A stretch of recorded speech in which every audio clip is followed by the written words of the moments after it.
record and go.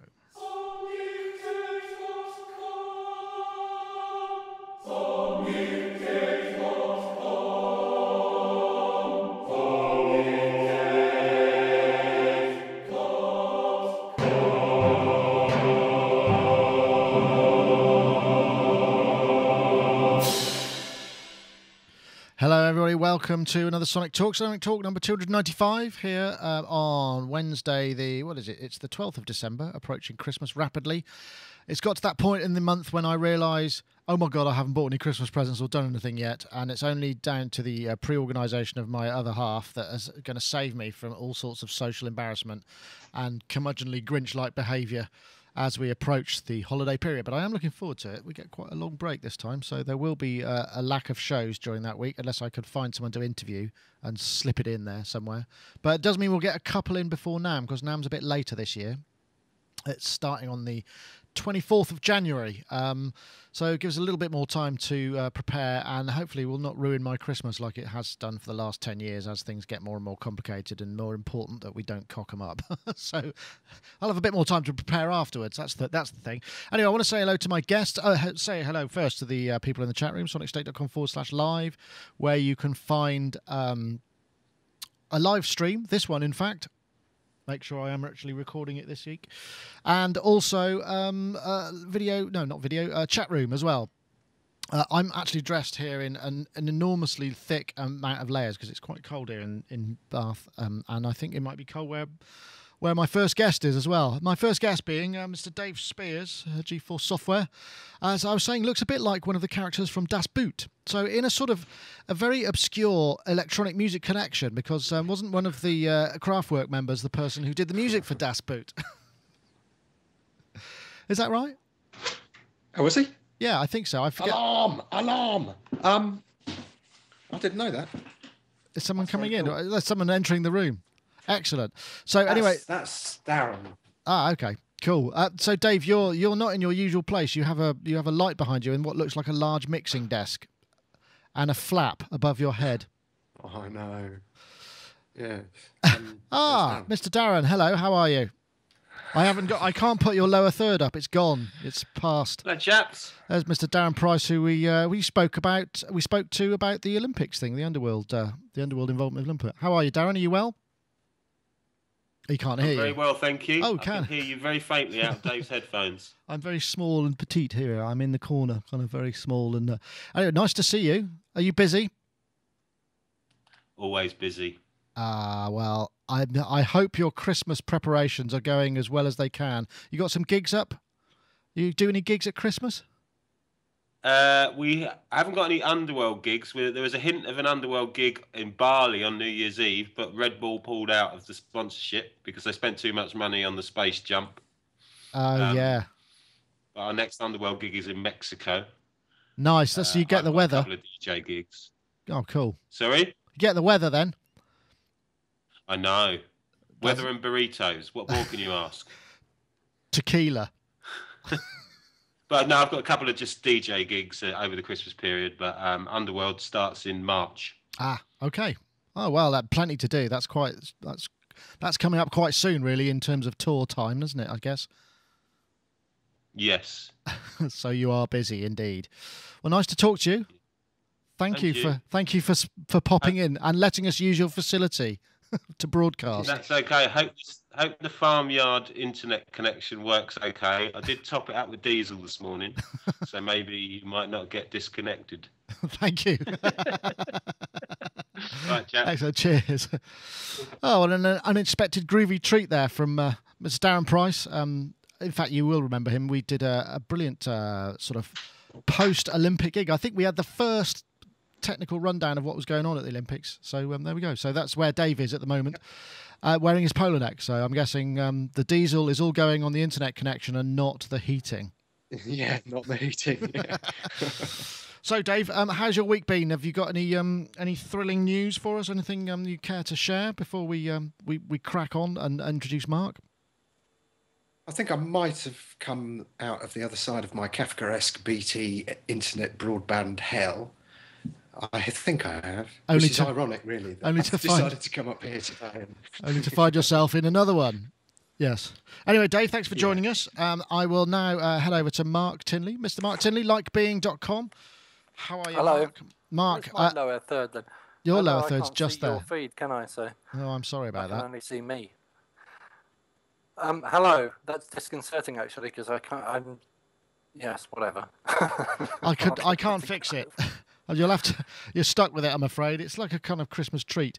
You might. Could you? I don't suppose you could tilt your webcam down just a little bit, because your lower third is rather cutting you off in a sort of Terry Gilliam-esque kind of way. So there we go. That's much better. Excellent. Nice to see you, Mark. And Mark, you've been working on a Christmas single, and perhaps we can talk about that a bit later.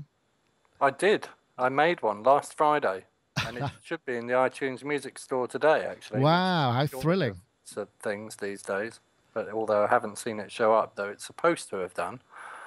I'm looking forward to it. Maybe everybody and their cat is releasing Christmas singles at the moment. Who knows? Well, I think you've probably left yours till a kind of late. So you might have actually just got out of the way of all the rubbish that comes out. You've actually got in there a bit later than people would normally release for Christmas, unless of course you're. I did say to Gina on Friday afternoon. I just kind of wandered past, and I said, I suppose I should really finish my Christmas song. And she said, oh, for God's sake, you say that every year and you never get round to doing it, and you're just going to be going on about it for a whole year. And I went, right, that's it, I'm doing it.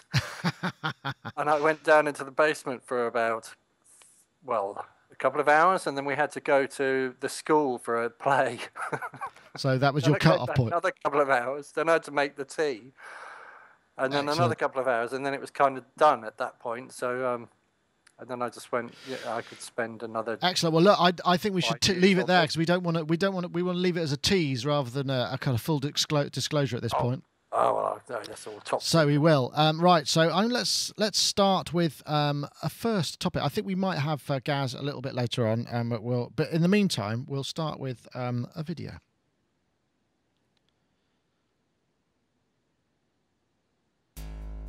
This is. Something called AirHarp that has been programmed by a chap called Adam Summers as a result of weekend hacking session with Leap Motion, which is the thing that you can put in front of your computer, and it tracks the motion of multiple points. And this is it doing its thing. This is a kind of what's the name of that feedback synthesis? Anyway, it's a harp, basically based on one of those, and it gets more and more complicated. And actually, while it's kind of quite, it demonstrates the way it could work, I likened it to playing a polyphonic theremin, because it doesn't look all that easy to use. I'm sure it could be improved in some ways, with interface design coming on as it does for. This is effectively a touchscreen that you don't touch, which is kind of concept. But musical applications, it's one of the first times I've seen one for it.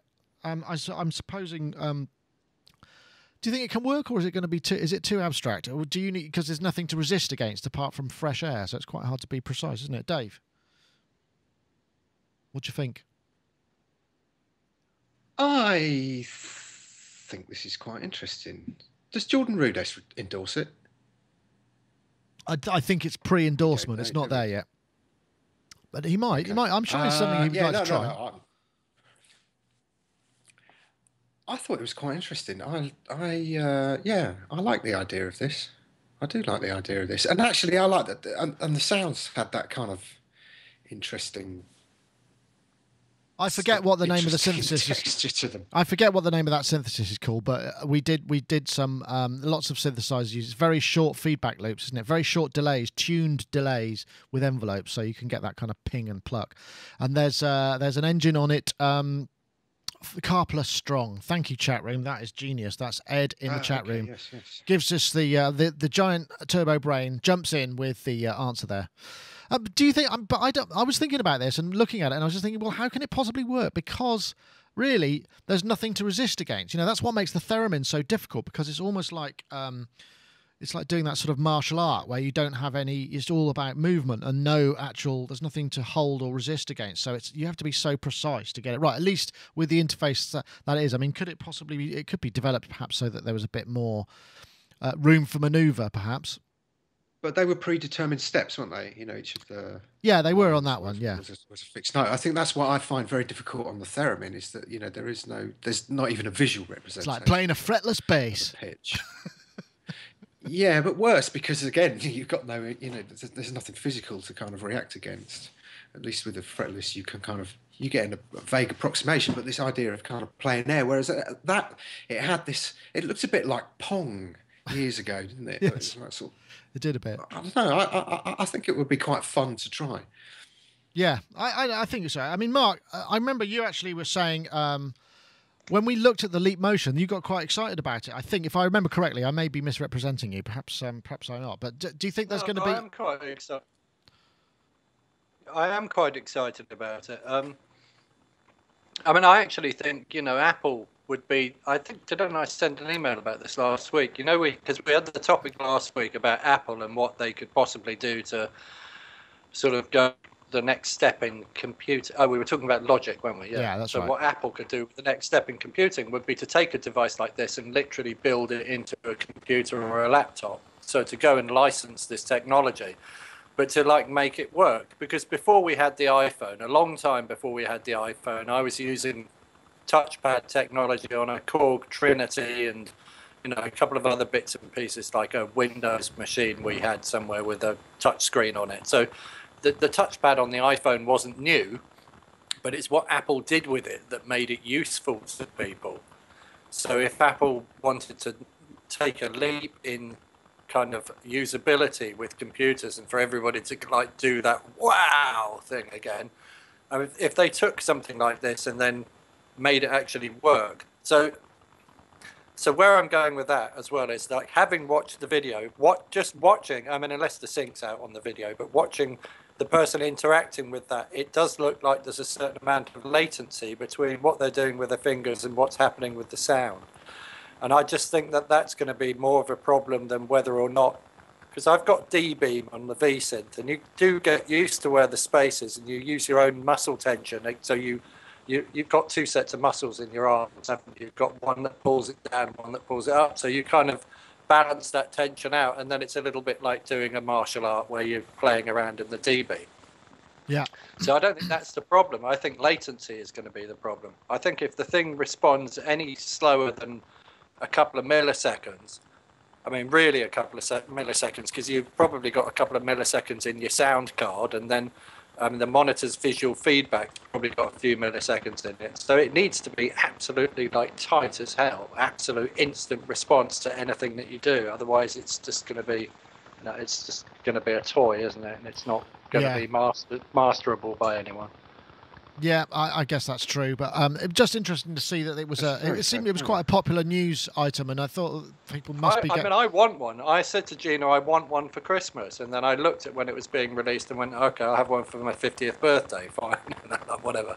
So I'm not disparaging it, and I think it could be a very interesting thing, but I think they need to make sure that latency thing's spot on. Well, and also I think we're so programmed, as Failed Muso and Red Walks are saying, it's mechanical response that in the chat room, that is, if I just throw that up there. No, that's not it at all. It's that, isn't it? The mechanical response is what we're used to. I mean, as individuals, we're not used to this. It's all sort of, to be able to do all of this, that's fine for gestural stuff, but for things where we're getting some kind of feedback, it's very difficult. It's I don't see how you could be accurate unless we're talking about, rather than triggering things, we're talking about manipulating things, which would probably be a different thing, sort of using it more like a chaos pad or an XY pad with a Z in it as well. That's probably where it's going to really do, rather than real-time instrument playing. I can't, Well, a massive chaos pad. If it worked like a massive chaos pad, that would be brilliant. That's where I think it's likely to kind of really shine out. The D-beam works well for that, but the D-beam can do notes as well. So you can get it to trigger notes, and you can go up and down, and you can find scales, and you can learn where things are. But the difference between the D-beam and the theremin is that the D-beam remains calibrated, whereas on the theremin, all you've got to do is knock that little knob, and the whole thing's in a different completely space, unfamiliar. Yeah. Yeah, it all becomes very unfamiliar. Sorry, Dave, you were just going to come in there. Were you? That's why I like the hack and continue. Yes, because there's feedback. No, that's why I love that Hack and Continuum controller, because it's pressure sensitive. It's very responsive. Mm. And it makes it a very indeed makes it into, and it's playable like an instrument. I mean, it's very difficult to play, but at least you've got the added help of it gives you some sort of feedback. You get some muscle memory or whatever, like that. That's the thing. Anyway, that was I thought it was interesting. You can order these things now, actually. Leapmotion.com, I think, is where it goes. And I think they're talking about shipping in March 2013, somewhere around then, early 2013. So you can pre-order it now. In fact, Mike Gregg, who was on last week, said that he had pre-ordered one. Because it could be useful in his music technology, one of the modules he teaches. So it could be, it could be something that it seems like it's really going to inspire your classic Max programming type of person initially, until we get things that just incorporate the whole thing. Anyway, that's the way it's probably going to happen. I think we just lost Dave, so I'm going to go to perhaps we'll go to another topic first.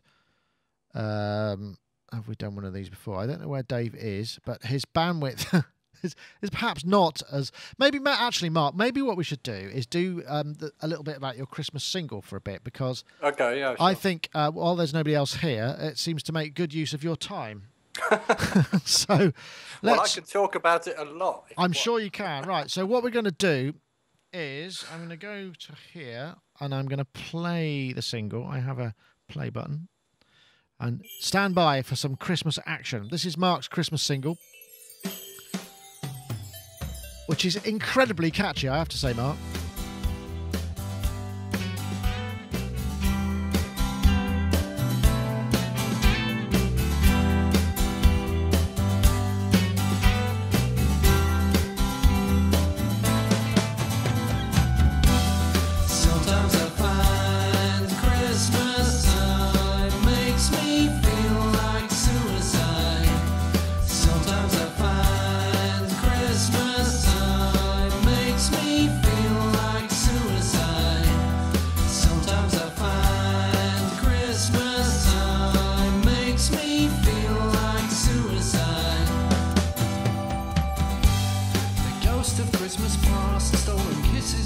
I'm not going to play it all now. I'm going to save some of it for some play out later. I mean, obviously, that's not perhaps your what people might immediately think of as Christmas fodder, lyrically. But I'm guessing there's a point to that anyway, isn't there, right?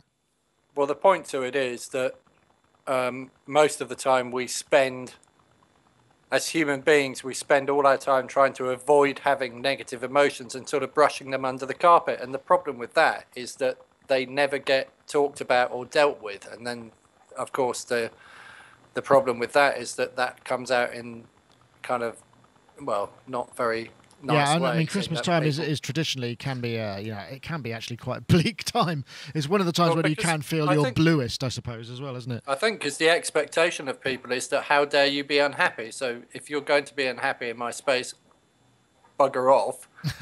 And then, put bluntly, and so people end up sort of on their own feeling bad, and then they've got no one to turn to because nobody wants to know about the unhappiness, and that's when people go and take their lives. So, I mean, it's more. This is more like saying, well, I mean, as a culture, we don't really celebrate death either. So this is more about saying, look, it is inevitable. There's one fundamental truth about being human, and that is that we are going to die. Nothing else is known for definite, but death is definitely known for definite for all human beings. So why don't we talk about that? Well, that's true. An avoidance. And when you avoid things, then if somebody's got a problem in that area, it makes it difficult for them to sort it out because they're already been taught to avoid it. So it's really to bring awareness of that subject and to make it palatable, more palatable. It's interesting. It's got a very stark juxtaposition, if I may say so, of the sort of jolly, twinkly stuff, and I quite like that. I mean, taking it back to technical for a while. I mean, it's getting quite a lot of plays, isn't it? Anyway, it seems to be getting interest, so that's fantastic. What was that a Logic thing? Did you kind of take your kind of quick approach because you like to do things quite quickly, don't you? With I had that idea in my head earlier in the year, so I actually had the chorus line, and I tried various approaches, and I did do a version of it that sounded a bit like Oasis. But the problem for me was writing the verse lyrics, because every time I tried to sit down and write the verse lyric, it just didn't really fit, you know, my my personal demeanour, which isn't always very happy, I have to say. I just started all over again, and I started all over again with a child's toy. So hang on a minute. So it's not music technology at all. It all starts with this thing. Ah, yes, the child's. Oh, yes, I know, the xylophone. Excellent. That's like the main line. It's you know, and then I sampled this and tried to work out what key it was in, and then copied this into the computer, and then started working out a whole new version of the song. So basically, I scrapped the original idea completely and started all over again. Because the first one sounded more like Oasis, I think. Right. Did you? One thing I wanted to. There's that drum fill at the beginning. They sounded. Where did those drums come from? Because they sound very. They sound real rather than, you know. They don't sound like a kind of classic sample. Believe it or not, I was trying to make contact work on my new computer, and it kept falling over, and I just got pissed off with it. So I just went, okay, Apple loops. What's in Apple loops? And I typed in. Something like slow rock or something. It's a loop in Apple loops. It's one of the rock loops, and I just like grabbed all the fills and then cut them up a little bit and just played around with them. So there were literally this particular kit. It's called progressive rock, I think, the loop, and this particular kit had a handful of fills, and then I basically just cut it up and moved it around and made it sound as if a drummer was sort of playing it. I mean, Dave might disagree, but no, it's great. To the best of my ability. Excellent fun, though. I mean, that sounds really condescending. Actually, I don't mean excellent fun. I mean, I like the way that you've played with the sort of happiness of the instrumentation and the, you know, the kind of frankly fairly dark lyrics. But you know, I don't know if everybody's already been there, but I've been there at Christmas at times. You know, you just think, oh bloody hell. Yeah. Not again. I don't know. Dave, you enjoy the old Christmas single? This one going to be heading for the top of the charts for you? Actually, I have to say, I was online when you were playing that, and I hadn't heard it before, but I do like that sentiment, and I do agree with Mark completely about this whole, you know, this pursuit of happiness is completely absurd at all times, and it's almost like if anyone's unhappy, they're considered kind of weird or strange, whereas we have a massive range of emotions. And it's good to experience them all. And, you know, Louise's dad died around Christmas time several years ago, so it's always a slightly poignant moment for reflection and all the rest of it. So, yes, I would probably rank this among my favourite Christmas songs. In fact, Tara Bush and I had this conversation yesterday about what would be the worst. I walked out of Tesco's because they were playing that incessant Rod Stewart, Have Yourself a Merry Little Christmas. And I just thought, I'm not tolerating this. So I put my basket down and I left the old curmudgeon. I like it. Boycott venues for poor Christmas song choice. I like the idea of that. Yeah, and she said she has exactly the same whenever Stevie Nicks comes on the radio. And then it sparked off this great thing. I was like, well, what about it? And she said Bob Dylan as well. I was like, what about a Bob Dylan duet with Rod Stewart doing a Christmas single? And the whole thing just descended into mirth. But it was quite an interesting conversation because I think an awful lot of people, you know, the Pogues' Christmas and Kirsty MacColl's Christmas. Yeah, that's very dark, isn't it? Track. Yeah, and I think a lot of people gravitate to that because it just kind of is the polar opposite of what you're expected to like. And I don't know. I find it very interesting. The whole subject. It is. I suspect that Rod Stewart has actually got something to flog at the moment because he's been on X Factor twice, and pretty much everything going. Yeah. He was on X Factor doing duetting with. I was just, what are you doing on? How old is his current wife? Yeah. Do you think it's element? No, that's a very cruel thing. You might need to pay somebody. Oh, hang on a minute. They've probably all got prenups, though, haven't they? Yeah, I'm sure they have. But yes. Anyway, so what are your hopes for this single, Mark? Where do you reckon it's going to get to? I don't know what you. I mean, I imagine at Christmas you need to. If everybody bought it next week, then it potentially could be number one, couldn't it? I mean, it's just a case of getting the right people to go. Oh, that's quite good. I'll share that with people, and I'll buy it, and that all needs to happen starting from Monday, going through to Sunday of next week. So I've actually got I've got a very, very enthusiastic man who does. I think he does video editing for Top Gear. It might not be the same guy. But I've got a very enthusiastic actor who's gathered up a whole team of actors who are completely inspired by the song and are out roaming the countryside, probably not now because it's dark, but they're making a video for me. Wow. So by the weekend, I will have something which will go on YouTube, which is going to have poignant acting which relates to the lyric. And it's got some guy called, I can't remember the guy's name. He sent me pictures of the actors, but they're sort of, semi-known actors. Well, that could be good. You could have so if it goes viral, all you need is about 3 or 4 million people to buy it. Yeah. Well, if you do get that happening, what about this? As a child, like growing up, I thought, oh yeah, I could get in the charts. I could get in the British pop charts and have a Christmas number one. But if you think about the way iTunes is structured, it's in 52 countries. So if one of those countries bought enough copies of it, then it could go to number one in one of those countries. But there is a possibility of being number one in America. It's not inconceivable, is it? I guess not. There's this digital age. It doesn't matter on, your demographic could be anywhere. And according to the little application in SoundCloud, the majority of people who've played and listened to it have been in America. So you just need to go viral. I just Chevy Trailer has posted in the chat room 3 stages of life. You believe in Father Christmas. Number 2, you don't believe in Father Christmas. Number 3, you are Father Christmas. Number 4, you kill Father Christmas. Excellent. I'm not quite sure where the kill part comes in, but yeah, I like the first 3. I'm going to be Father Christmas this year. But I do draw the line of, I don't know if this has happened to you, Dave, being anywhere near a primary school of that sort of age where you are. So I don't suppose you fancy being Father Christmas at the Christmas fete. I have the best ever Father Christmas story. A friend of mine had decided, without having an affair, he decided that he was going to run off with his best friend's wife. And his best friend found out on exactly the same day that my friend was Father Christmas at the local primary school, whereupon he walked in front of the children and just punched him out. And I just think that's utterly fantastic. This madman coming in, these children just traumatised for the rest of their life because someone's walked in and just decked Father Christmas.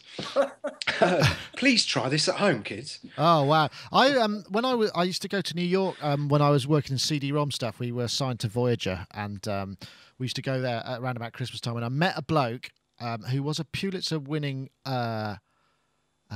video editor or journalist. I forget now. It's been a long time since I ever saw him. And he was every year he was a Santa at Macy's. It was one of his jobs. What he used to do, he used to be a Santa Claus at Macy's, and he had some amazing stories. I can't remember any of them actually. I just thought I'd mention it. I knew someone who was a Santa at Macy's. This is not very music technology, I must admit. So I'm wondering whether or not we should. Let me just pull it back to music technology. Oh, thanks, for a Mark. second. So last night I sat up till the wee hours of the morning because a friend of mine said, "Oh, can I remix it?" And I thought, "Yeah, okay." So I made some stems for him, and then I thought, actually, if he could remix it, maybe anybody could remix it. So I sat up to the wee hours in the morning acidizing the whole thing. And so I've, on the website... That's right. Sometimes Suicide / make-your-own remix. Yes. And you can get the stems there. So, I mean, I really did that with the Sonic State listeners in mind, because I know we're talking to a whole load of music technology guys who love to play around with things. So this is my Christmas present. Oh, well, that's very kind, Mark. Go and play around with it. And if you come up with something exciting, please send it to me, because I'd love to hear everybody else's take on it. There we go. So there is the challenge, the remix, the Mark's Christmas song. So you want to go to Sometimes Suicide, that's 2 S's in the middle, .com, and you'll be able to find the link for Make Your Own remix. Assuming the website's broken. I'll be really contrarian. I'll turn it into a happy song.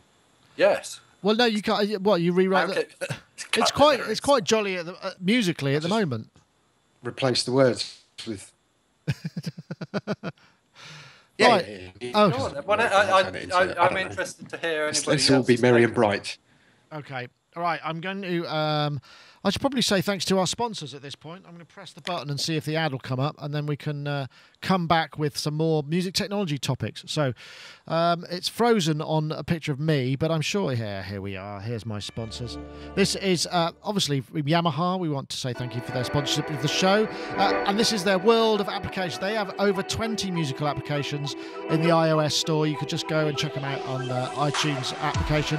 We've got Perform and Play with keyboard ARP and drum pad, which has now been updated to actually have an internal synthesizer in it as well. You could do like basic arrangements and mixing and what have you.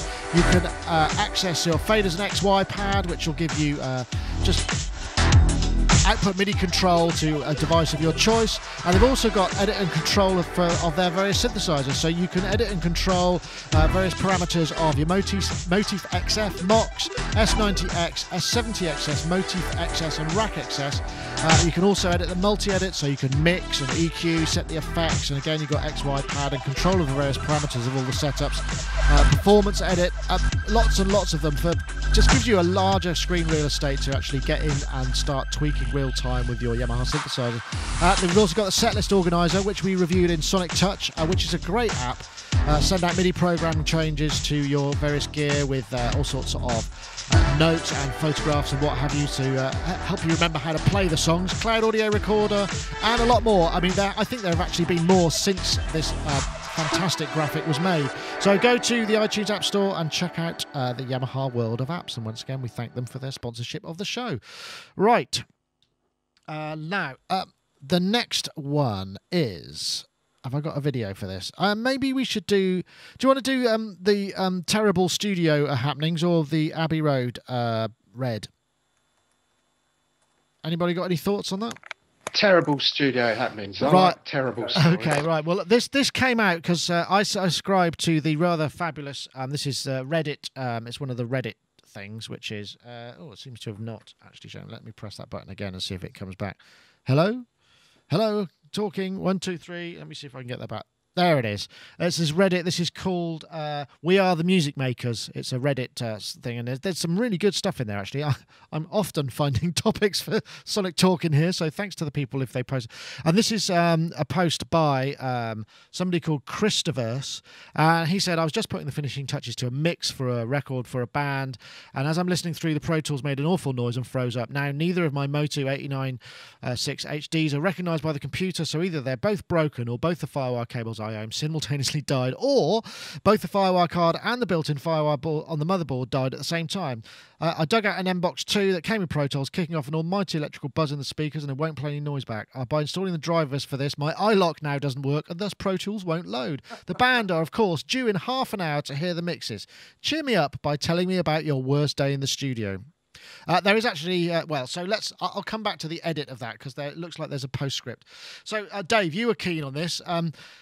I mean, terrible things. I've just spent quite a while on YouTube trying to find videos of terrible things happening in recording studios, and I honestly cannot find anything. So, Dave, perhaps you can tell me. Well, I think my RME Fireface going down live on the podcast was pretty good. Yes, that was. Only superseded by the fact that you spotted it. Well, it happened twice, didn't it? Hasn't that happened more than once? No, just once. Oh, just the once. How the hell did I? Yeah.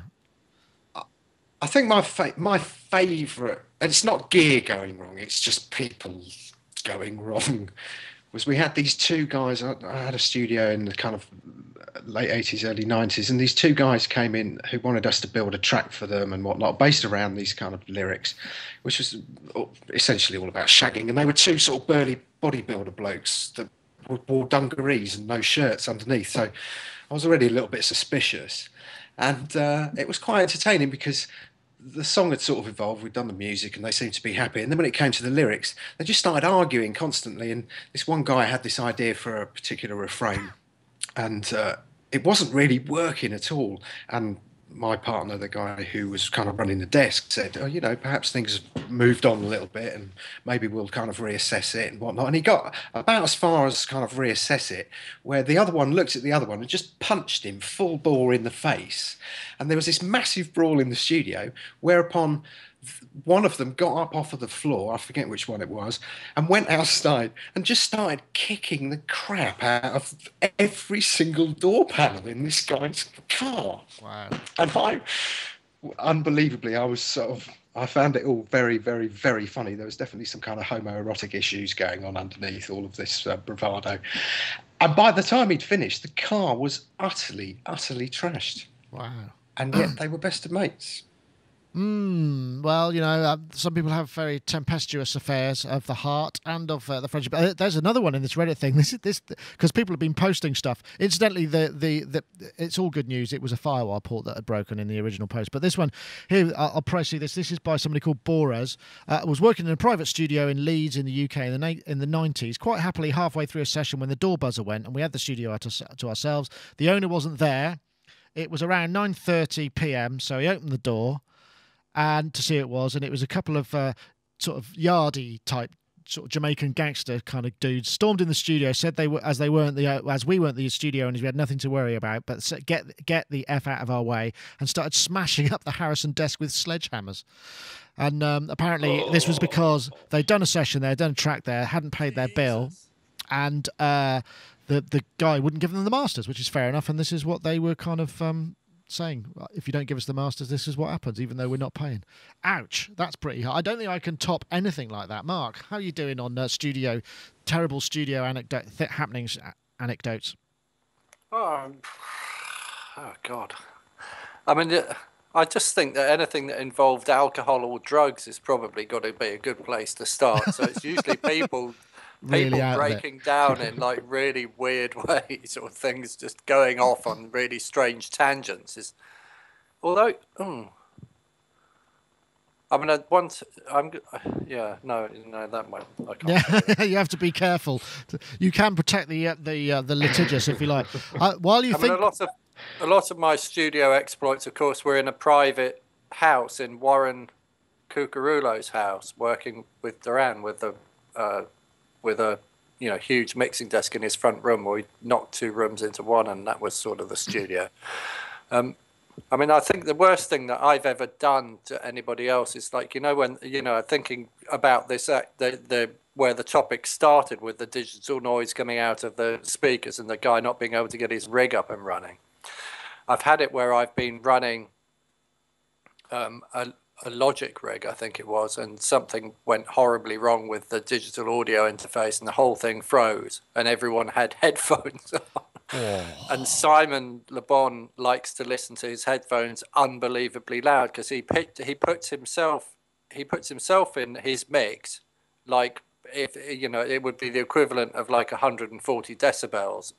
So he's really unbelievably loud. And then the music's quiet because he can't hear himself properly in his own, because of the way, I guess, his physical makeup or whatever. But then, of course, what that means is that the headphone amp is cranked and the output of the DAW is absolutely cranked. So when that thing went off, everyone looked a little bit surprised apart from him. It was like, fucking hell. Oh. Yeah. Sorry, I've just caused you to make an. No, that's that. Oh, yeah, that's because that's got to hurt. I mean, because that's the thing. Sorry, there should be protection. Remember that I've said that, because you're going to have to cut that out. Well, I might do. I won't cut it out of the video. That's just the way it goes. He just, like, the headphones went flying across the room, and then he was walking around rubbing with his fingers in his ears for like ages. I felt so guilty, but. Well, there's nothing you can do about that kind of thing, is there? Yeah, and that's one of the downsides of using digital. I mean, I've got a Focusrite Pro DSP 24 at the moment, and it's got this thing called VRM on it. It's the thing that Gaz recommended.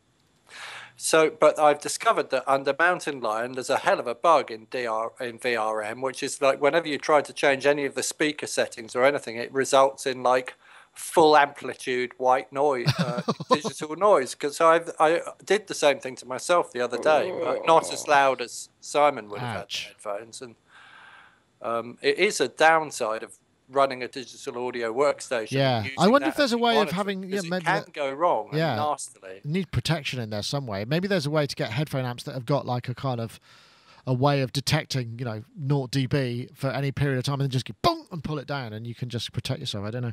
I haven't got anything as feedback destroyer. I've had that when I've been doing live sound where just something's gone off, and I've been ringing out the monitors, and I've had like a full 2K at about 1.6, and I had to go to the loo. I just felt physically sick. I just had to stop. I got really, really blue. And I don't remember anything about the gig that night. It was terrible. But the worst thing I did is when we first started out, when we did Tom's Diner all the time back, we were invited to go over to New York to work in Suzanne's private apartment and work on a new track. And we did this. She did a song called Rusted Pipe, which we did a remix of. And we went over and she wanted us to mix it there, and it was all very complicated because we got there and you couldn't find an Atari in New York for love nor money, and the guy who was producing it was going, well, can't you just use a Mac? I said, I have no idea how to use a Mac, or anything else. This is what I use, and that's the only thing I really know what I'm doing. So it took ages to track this stuff down, and then blah blah. And it was all a bit embarrassing, sort of technically. And then we were having supper, and they went into Suzanne's kitchen, and we're having. And I said, I'll just rewind the tape, and I rewound it and got it wrong, and then I threaded it back on, and I forgot. Those metal guards that come up in front of the heads, on the Atari machines. I put the tape around it rather than behind it, and then rewound the tape, and it went zzz, all the way through. Fortunately, there was no damage done, but it could have been right then and there. And I was sweating for a while because I was there eating my lunch, and it's like, oh god, we're gonna have to go back in there and have a listen in a minute. I hope it's all right. Am I gonna? And I thought, I can't say anything. I just felt so ashamed of. I was only about 19. I was like, yeah. Was there a lot of brown dust everywhere? No. Fortunately, there wasn't. But it was. Mistake. It was. Yeah. God. Well, I'm not a trained tech. In fact, funnily enough. Dave, sorry, carry on. What did you say? Fully enough, and then you stopped. Oh, sorry. You were saying about the yard. Oh, the Yardies thing. It was quite entertaining because it's kind of exactly what happened to the studio where this incident happened. We used to build tracks again, white label stuff for clubs and whatnot. So we do the music. Various managers bring people in to get their protege to sing over it. And this one guy, we built this track, and it was sounded very good. And he came in and he was super happy with the music, and he paid X amount of money for it. And then the singer came in, and this guy didn't understand anything about light and shade. Basically, the VU meters just went every time this guy opened his mouth. And it was a good song. It was quite an interesting song. So we just suggested to this guy, it might be a good point, to the manager, it might be a point to take your artist away and just get him a few lessons, teach him about light and shade and stuff like that, and then bring him back, because at the minute he's got this amazingly powerful voice, but we're kind of fighting it, and there's no dynamics in there other than just mentally full on. And he did that, and I don't know what happened. I went off on a tour and whatnot, and when I came back, there were all sorts of death threats coming in to my partner, who had the studio in his back garden. And I kind of explained to him, so maybe I should go and kind of talk to this guy. And he was like, no. He was West Indian, this guy was African. Oh, no, this is a black thing. So I kind of stayed completely out of the thing. And eventually it culminated in the manager paying somebody to walk into the studio and take goods to the value of whatever he thought he was owed, which translated to the thugs in the end that take everything in the studio. Oh, man. So all of a sudden I got this phone call one morning, and it was just like G16 gone, Soundtrack's desk gone, Akai sampler's gone. I think the only thing that was left was my Simmons Brain, which of course was worthless during that period. And now is worth a fortune. I bumped into the guy later on and said... Yeah, exactly. So he did me a favour. I tell you what, Simmons SDS5 brain showed up killing a studio. Simmons SDS5 brain showed up on eBay, 150 quid. Buy it now. In my and I went to try and get it, and it was taken off. Obviously, they left a naught off. It was really Neil, so close. Pierre says in the chat room, it's actually International SoundCheck Day. This is the last time we're going to have a 12th in our lifetime. So it's a 1-2, 1-2, 1-2, SoundCheck Day, very good gag there. International SoundCheck Day. Well, I think that might end up having to be it might have to be the show title, really, because it's what I say every time I turn the mic on here. But yeah, great fun. Right. Gosh, time's flying. You know, that used to drive me as nuts on tour as like Donald Fagen. What, people saying 1, 2? Yeah, Two, one, two, one, two.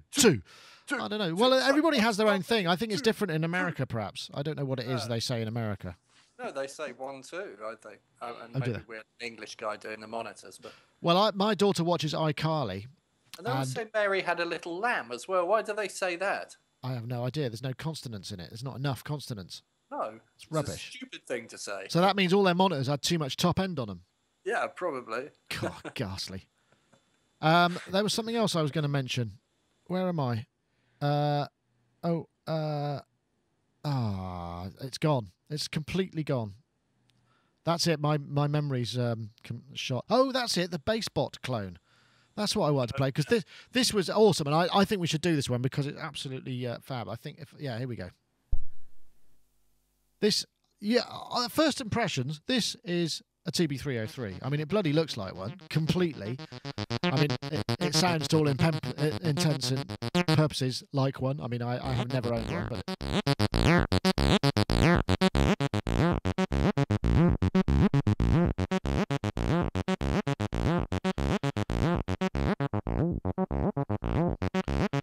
Anyway, I'm not going to go on. That is the what's it called? It's the Bott TT clone. I've got a page here, which is actually I use the Synthtopia one because, frankly, it's got the better kind of collection of data than this. And that's it. It's basically Bott analog monophonic synth clone with a twist. I'm not sure what the twist is at the moment. I haven't read enough about it. But how the hell did they get away? I mean, you alluded to this, Mark. How the hell did they get away with making that? I mean, it's basically exactly the same. It's got the same font. It's got the same knobs. I mean, it must have cost a fortune just to make the case, unless they just found a load of broken 303s. And I don't know. Well, I mean, I got an email from a company that I had emailed about the XOXO box or something. I can't remember. XOX BOX or something, isn't it? And they said, you emailed us a while ago asking us about one of these. We're now making this thing. Do you want to buy one? And I thought, oh, that looks quite interesting. And then I read all about it, scrolled to the bottom of the page, saw the picture of it. I was like, whoa, no, can't possibly, they can't have gone that close to it. But it makes me think that it must be made in China because Honda monkey bikes and all the Chinese clones of them seem to be, the Chinese kind of like to clone anything, don't they? And they have different copyright laws over there, so they can get away with doing certain things that we can't do here. Right. So it's very likely that it's been manufactured by somebody in China. But you can't help thinking that Roland really missed the trick here, because if they reissued the 303, they'd absolutely clean up. Well, you think? I mean, because this is only, what is it? It's a 500 and something quid, isn't it? Which seems... I mean, considering you're going to be paying, what would you be paying? 1,500, $2,000 for a 303 at the moment? A second-hand one, yeah. I sold mine for 50 quid. There was also, I didn't get the picture up, but there was that classic picture of Oscar Peterson, who was a Roland endorsee sitting at one of those brown Yamaha pianos with a 303 and a was it a 606 side by side?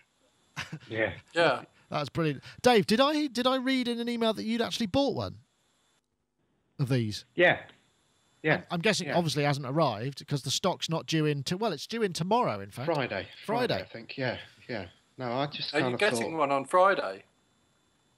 Yeah, I think it'll be shipped on Friday. Yeah, I saw it and there are several reasons why I bought this. First of all, I'd quite like to bring it up here because Darren, uses 303. I'd quite like to do an A/B comparison. Yeah. Just out of interest. Secondly, for all the previously talked about reasons, I kind of thought, maybe we should get one of these because who knows what might happen. There's a great quote in the chat. Very interesting. There's a great quote in the chat room, which I'm trying to find now, actually, which was by. I'll have to come back to it, but. It's likely to disappear off the market as soon as they've got the first batch out. Roland are probably going to sue them, and then they won't make any more, and you'll have something incredibly rare on your hands, I should imagine. That would be the most likely thing. You think? Yeah, there was a certain amount of thinking along those lines. They can't possibly get away with that. I mean, even if it is made in China, if they import it here, then surely it has to conform to certain copyright laws and things. And I don't know really. Let me see. This is it. MIDI Life Crisis. Great handle, by the way. 3R3s are like David Bowie. Everyone thinks they're awesome, but no one actually listens to them. I like them. It's a great line. I don't care. It's a brilliant line. Whatever you may say. Do you know what I think they've missed though? They've missed a trick with this thing. I'm going to go into one of my. Yeah, come on. Let's have it. Let us have it. It's not 1981 or 1982 or whenever they invented this bloody thing anymore. It's like 2012, and that there's absolutely no reason why, if you're going to start building something like that, why you can't put a USB port on the back of it, in the same way that your Raspberry Pi, you plug your USB port into that and it goes, oh hello, there's a video, I'll just upload it to the server. If you put a USB port on this with WAV files on it, and the circuitry in there could go, oh, hello, there's a sample. I'll just make that one of the 12 choosable samples on the front panel. Why do I have to stick with an analog saw and an analog square when I could have an analog saw, analog square, and any one of 12 or 10, 5, whatever samples that it chooses automatically from my USB stick, and then I can start putting my own waveforms in it. And then if I can 303 manipulate with the 303 sequencer other waveforms like my cat meowing or something, then that just creates a whole new edge to it and takes it to a different place. Yeah, I suppose so. I mean, Dave, you must have read a little bit about it. I mean, do you think they've missed a trick? I mean, I don't know. Is it virtual analog or is it actually analog? No, it purports to be analog. It's got a MIDI interface as opposed to the old CV gate. That was an attraction. But yeah, I just kind of saw it and went, I haven't bought anything in 10 days. I better go and buy something. That looks like a good idea. I'm just trying to see what else there is. About the Mirage, the Ensoniq Mirage was a virtually analog sampler, so you could still do it. I would like to have a Mirage again. I remember I had to drive to Ipswich or something to get a Mirage, but and I remember because I was working at a club in Bath and I had to be back in time for SoundCheck, and I drove all the way back. I got this thing, I bought it, came in a flight case. I was really excited. This is completely off topic, and I came all the way back and I got it back to the house, and I opened it up. And I had to go because the band had arrived, and I didn't get a chance to switch it on. I just never remember. I remember that feeling of anticipation for buying a 5-year-old sampler in a flight case that I then had to wait until after I'd finished work, about 1 a.m, to come back and actually switch it on for the first time, and try and figure out what the hell to do with that Massos operating system. But the 303? Yeah, I mean, 2 digits. It seems very reasonably priced. I mean, it looks like it's probably built right. I mean. Will you use it though, Dave, really? Or do you think it's just going to be a plaything?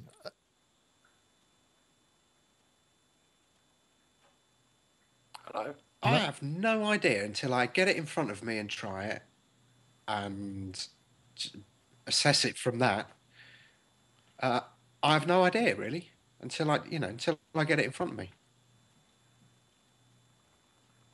I suppose, yeah. I just. Got me?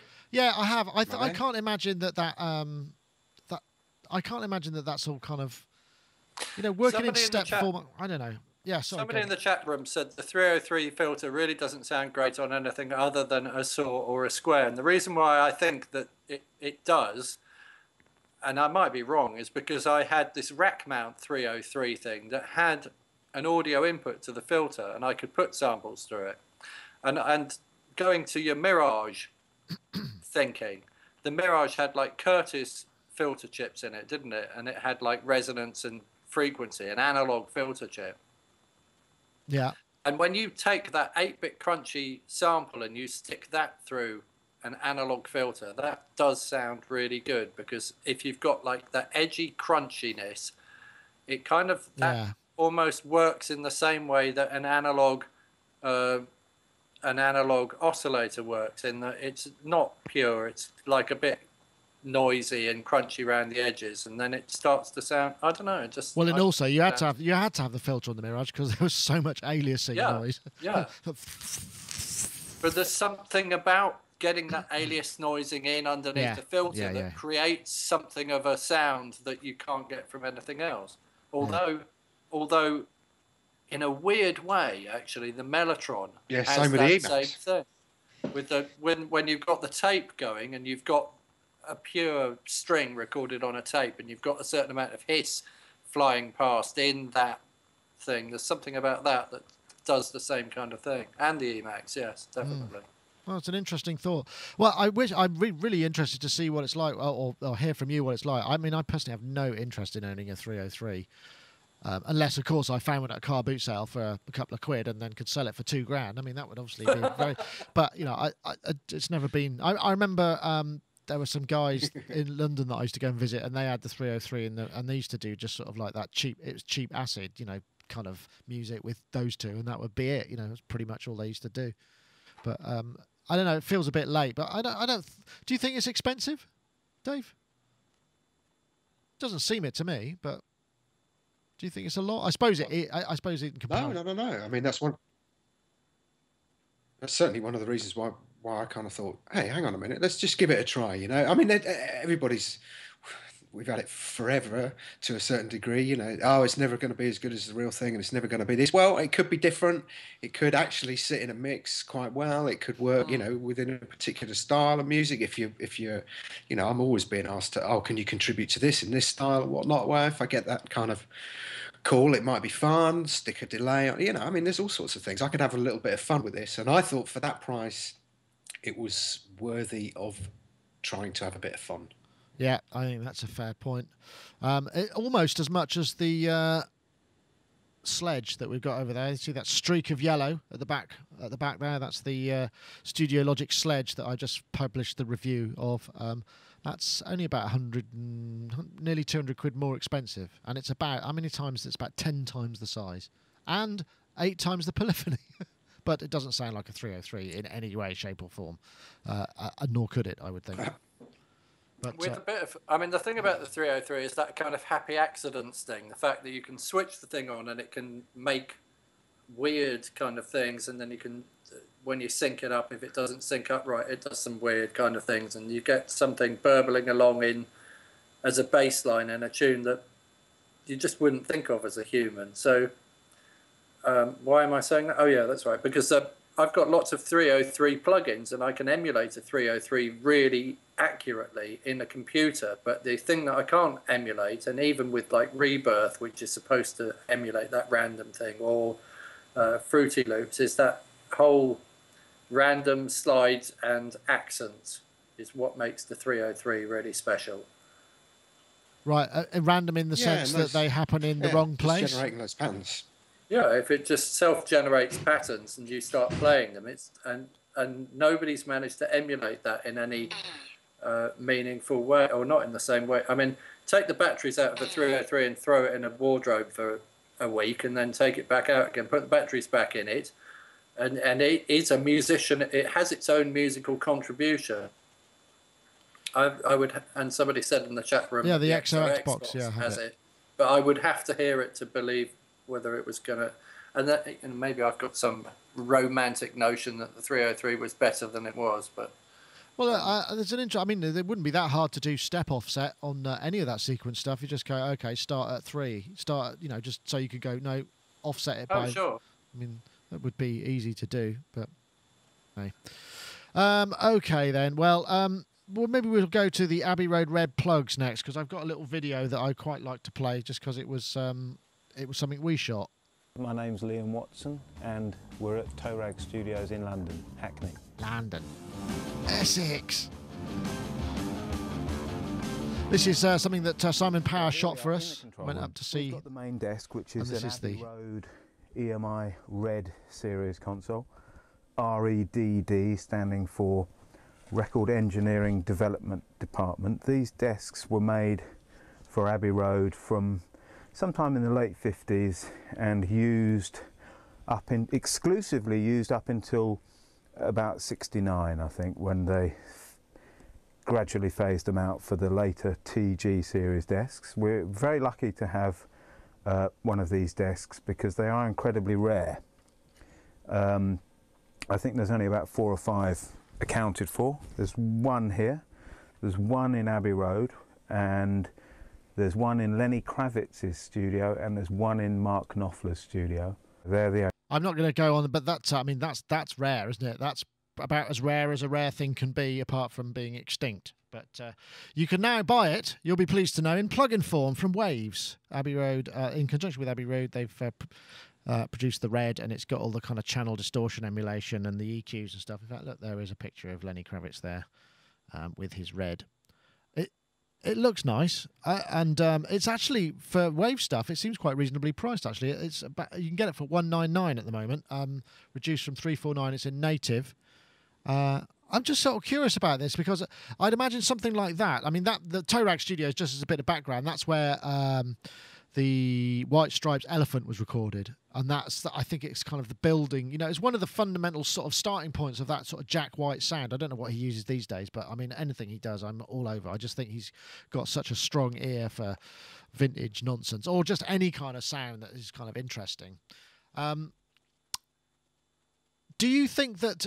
I mean, these sort of emulations are getting better, aren't they? I mean, we've spoken before with when PJ was on and Rich about some of the stuff that just really does seem to kind of be getting there. And I'm sure this is going to work. Have you ever seen the Redd at EMI, Dave? Because I know you've been to Abbey Road and done some remastering. You didn't do it through the Redd, did you, by any chance?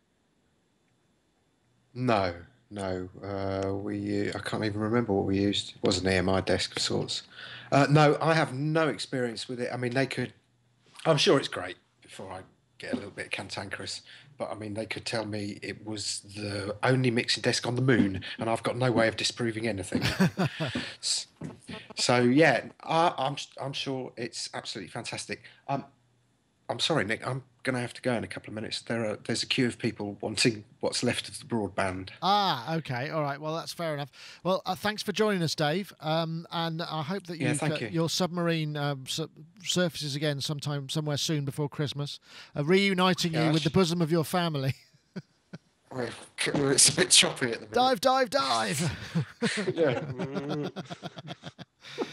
I'm sorry Gaz didn't join us, but he's obviously otherwise engaged. That's all right, no problem. I'm guessing that if you fire like a few synth boxes and maybe some wood panels from some of the synth up to the surface, then the pursuing people will think that you've been torpedoed, and they'll probably leave you alone. But anyway, Dave Spiers, G4 Software, thank you very much for joining us, and we will be having a show next week, but I suspect that'll be the last one. I don't know. I have to check. I haven't really looked at the dates. There might be another one before Christmas. Who knows? Depends if anyone can make it or be bothered. Rich will not be able to make it for a couple of weeks. Well, until next year, because he's off on the road and has got stuff to do. But anyway, Dave, you can now relinquish your grip on the bandwidth, and they can have it back. But thanks very much. Thank you very much. All right. See you soon. Yeah. Cheers. Bye. So, Mark, it's over to you.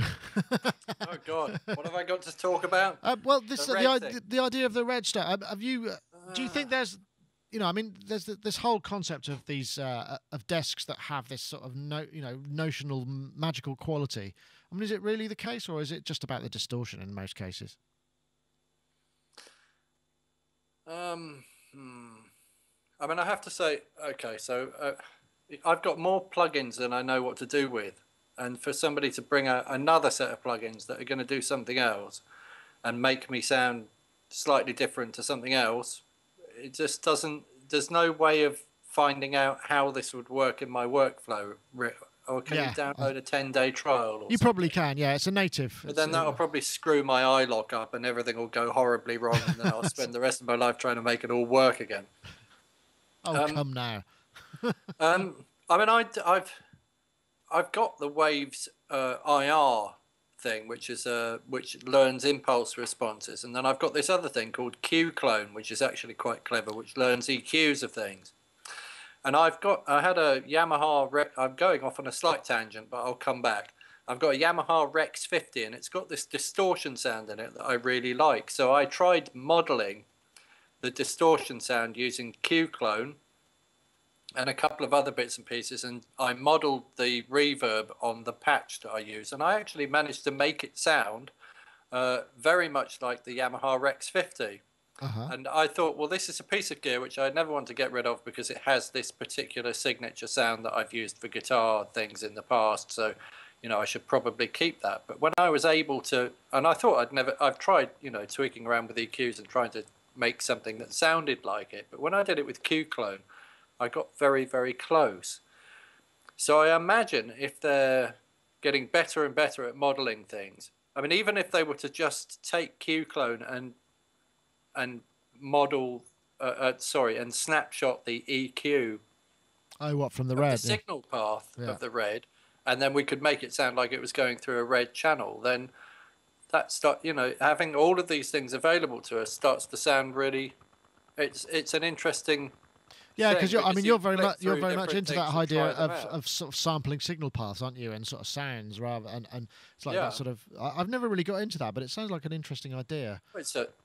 Well, what did I have? I had a valve preamp thing that I was using for a bit, and I quite liked one of the sounds on that, and I'm downsizing at the moment. I expand my setup and downsize.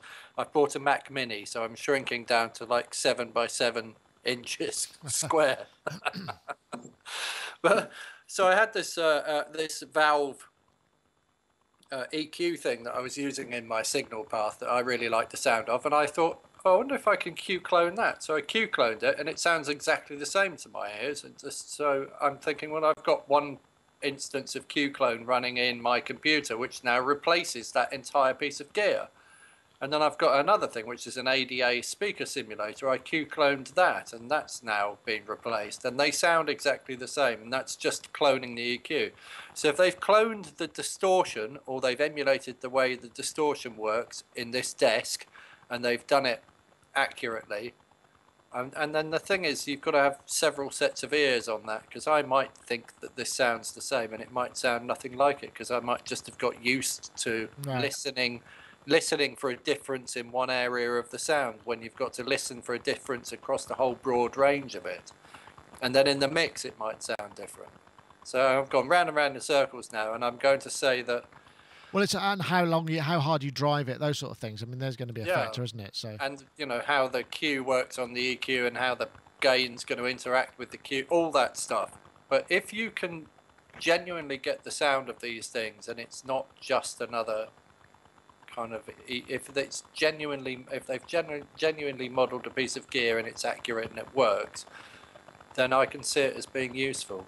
And now to conclude that, I'm going to say that I bought the Abbey Road drummer in Contact, right? And that's got some modelling of Abbey Road style mixing desk in it. I think I can't remember which desk it is off the top of my head. It's got like a big Bakelite. Oh, well, that's probably this actually. I mean, this is the only thing that I've got. Again, you know, it's all well and good having all of this stuff, but really, you haven't got that, have you? You haven't got the image. You've not got the kind of, you can't see this, but the sort of this large kind of slightly pale green plate steel thing with these weird looking faders and what have you. You just don't get any of that, and I suspect, you know, that's part of the joy of a lot of this stuff, isn't it? Is being able to interact with it, and just the way it makes it, but the way it makes you feel when you're sitting in front of it, all that sort of thing. I mean, I guess it doesn't really matter when it comes down to it, but I mean, if I want to make a record that sounds like David Bowie, because Bowie recorded lots of his stuff at Abbey Road with Ken Scott, and I put those drums up and I just stick and I play pretty much any pattern on there, it starts to sound like a Bowie record before I've even started doing anything. And because that's one of the Ken Scott is one of the producers that I admire, and I like the way he's placed instruments within the sound field.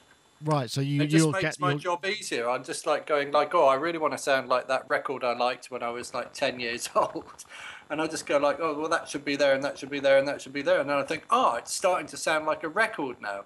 I mean, whether or not that's going to translate to an 18 or a 20-year-old who's making music, who has a completely different idea of what now it's starting to sound like a record sounds like.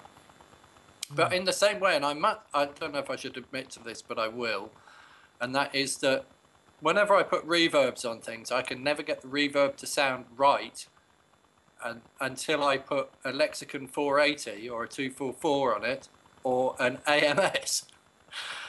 Is that just the way that you're used to hearing it? Because the way my ears are used to hearing things. Anything else just sounds like, oh no, that doesn't sound quite right. But none of those reverbs are anywhere close to accurate. In fact, they're possibly, they're totally digital sounding, and not like a real space at all. Well, that's true. I mean, as we've often discussed, the UAD. Play the EMT 240, or is it the one that looks like a Dalek with that is a brilliant sounding reverb, and it just makes everything sound fantastic. If all the same, but that's and there's something about it. I don't know, maybe there is something in this, but at the price, a couple of $100, considering the cost of Waves plugins generally, it seems like quite a reasonable fee, and you can get it. I think they're going to be $349. And they are now. Let me see. They're in the store. I think we can have a look at it. Maybe I'll download it, but because I work so sporadically now, If I download it and I put it in my machine for 10 days, the chances are that I might not even listen to it at all. And I want to have something that I can have to hand to pull in and see how it works. Like with I've got the IK multimedia. Vintage processing thing, so I've got it's meant to be a Fairchild and a Pultec. Oh yeah. And now I've got used to them. They're really good. Yeah. But it takes more than 10 days to get used to something, I think. Yes, well, because unless you're working on it constantly. Yeah, I got you. Okay, well, I think we're probably at the zenith of our. Well, that's not quite the thing. We're at the end of the show. I think it's fair to say. I'm pleased that we managed to get Dave in. It's a shame we didn't get Gaz as well, but thank you very much for being part of the team, Mark. And I wish you the very best of luck with your Christmas single. I'm going to play us out with that, if that's all right by you. And Mini Life Crisis has said mono spring reverb is the new black, and I will admit to using mono spring reverb on my voice on my Christmas single. Well, there we go. So there you go. Is it? I missed it. I'm of the moment. Yeah, the zeitgeist is with you. Well, with that, I will play you out. I think I'll pick it up from where it left off, and I want to say thank you very much to Mark. Oh no, I keep switching to you there, but we've only got one of you. Mark Tinley, thank you very much for joining us. My request to absolutely everybody is that they just share it with as many people as possible. Yeah. Okay. So that it gets out there in one way or another. I mean, if it's possible for me to have a Christmas #1, I think that might be quite amusing. That would be absolutely awesome. We'd never be able to afford you as a guest again, though, Mark. You'd be off. I don't know, because I'm planning to give most of the money to Samaritans anyway. So you'll be so busy. Right, I'm going to play it out. So, Mark, thank you very, very much once again, and we shall darken the screen and we'll gradually fade away to nothingness. Thank you very much, Mark. I need to talk it through. It seems like life is getting old. They're ringing Christmas bells.